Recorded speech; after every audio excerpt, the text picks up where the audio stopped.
হযরত ইব্রাহিম আলাইহিস সালাতু ওয়াস সালামকে কাবাতুল মুশাররফা নির্মাণ করতে বললেন।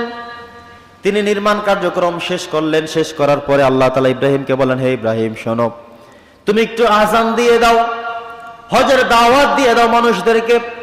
ইব্রাহিম আলাইহিস সালাম বলেন, আল্লাহ আমি তো কাবাতুল মুশাররফা নির্মাণ করলাম, তৈরি করলাম, আযান যে আমি দেব, কিন্তু মানুষ কোথায়? কোনো মানুষজন নাই, ধুধু মরু প্রান্তর, এখানে তো কোনো মানুষদের বসতি নাই, বসবাস করে না। কার উদ্দেশ্যে আমি আযান দেব? কে আমার আযান শুনবে? কে আমার আযানের প্রত্যুত্তর দেবে? কে আসবে নামাজ পড়তে? আমি তেমন কাউকে দেখি না। রব্বে কারীম জানিয়ে দিয়েছেন, তোমার সেই চিন্তা করার কোনো দরকার নাই। তোমাকে বলেছি তুমি আযান দাও, তোমার এই আযান আমি সকল মানুষের কর্ণকুহরে পৌঁছে দেওয়ার ব্যবস্থা করে দেব। সুবহানাল্লাহ। সব ব্যবস্থা করে দিলেন। কিভাবে করলেন? আমরা সেই সময় কি পৃথিবীতে ছিলাম?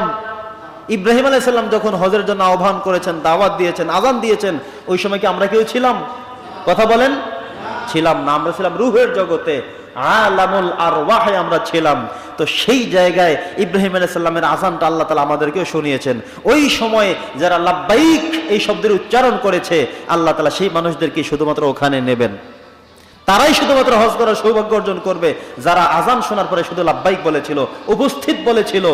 এই কথা যারা বলেছিল কেবলমাত্র শুধুমাত্র তারাই হজ করতে যেতে পারবেন। আর যারা সেই দিন লাব্বাইক বলিনি আমাদের মধ্যে যারা, তারা ওখানে আমরা যেতে পারবো না। তারা সমর্থবান হব না, ধনাঢ্যবান হব না, কোনো সুযোগ পাবো না, কোনো কারণে যাওয়ার সুযোগ আমাদের হবে না।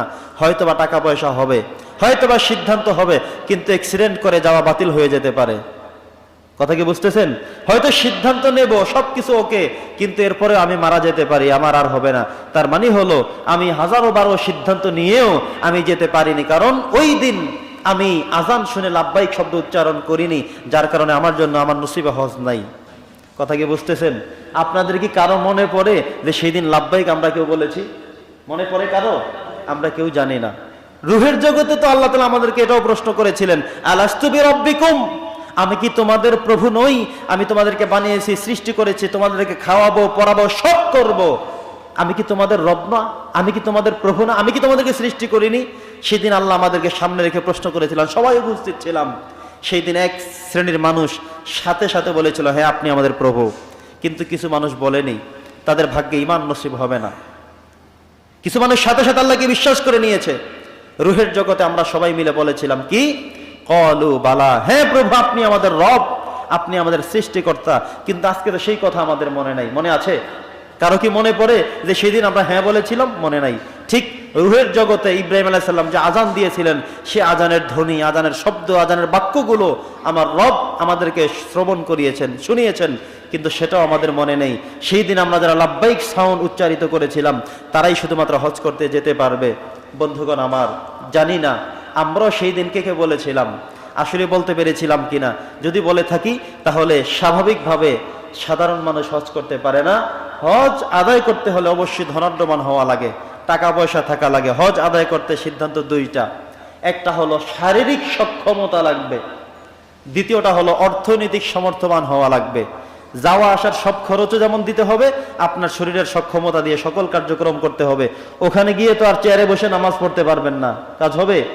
ওখানে লাঠি নিয়ে দৌড়াদৌড়ি করা যাবে? সেখানে ব্যাপক কার্যক্রম যেগুলো সুস্থ সবল শরীর দেহ নিয়ে মূলত করা যাবে, ভাঙাচুরা পা নিয়ে, ভাঙা হাত নিয়ে ওখানে সেই কার্যক্রমগুলো করা অসম্ভব। বন্ধুগণ আমার, তো বলেছিলাম এক নম্বরে যেটা জিলহজ মাসের কাজ, সেটা হলো হজ আদায় করা। যারা সামর্থ্য রাখি, যারা সামর্থ্যবান, তাদের জন্য হজ করা আবশ্যক করে দিয়েছেন কে? আল্লাহ তাআলা। আল্লাহ বলে দিয়েছেন, ওয়ালিল্লাহি আলান নাসি হিজ্জুল বাইতি মান ইসতাতা ইলাইহি সাবিলা।